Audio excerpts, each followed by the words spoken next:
This webinar is titled The News, the Need for Truth in the Public Square. When an intelligent and informed electorate is required for the American experiment to work. The basic principle of the American experiment is that it was to be a government of the people, by the people, and for the people.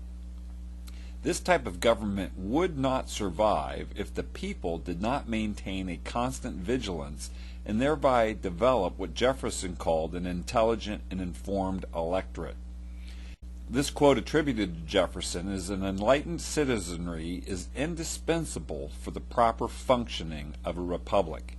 He also said whenever the people are well informed, they can be trusted with their own government. Benjamin Franklin said, "A nation of well-informed men who have been taught to know and prize the rights which God has given them cannot be enslaved. It's in the region of ignorance that tyranny begins." Abraham Lincoln several years later said this, "I am a firm believer in the people. If given the truth, they can be depended upon to meet any national crisis. The great point is to bring them the real facts." Jefferson had some profound thoughts on the power of the truth. That truth is great and will prevail if left to herself.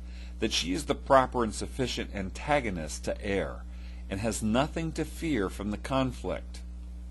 Unless by human interposition, disarmed of her natural weapons of free argument and debate. In other words, truth can stand for herself unless she is hindered and oppressed.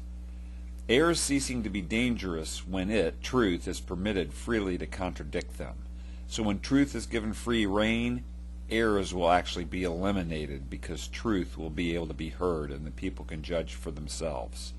He also said error of opinion may be tolerated where reason is left free to combat it, hitting that same theme.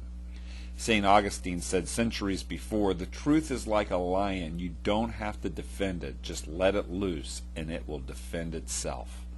So the question is, does the current news media allow truth to be heard in the public square?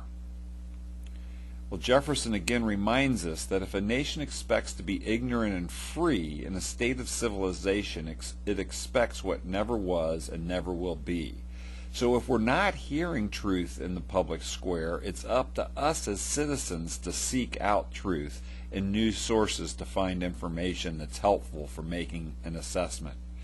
Jefferson said this when speaking about the American people, "The firmness with which the people have withstood the late abuses of the press, the discernment they have manifested between truth and falsehood, show that they may safely be trusted to hear everything true and false and to form a correct judgment between them."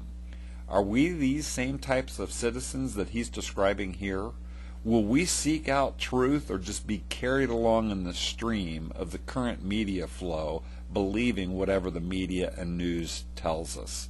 This is our challenge as citizens and as a country. This is U.S. Civics Training. Thanks for listening.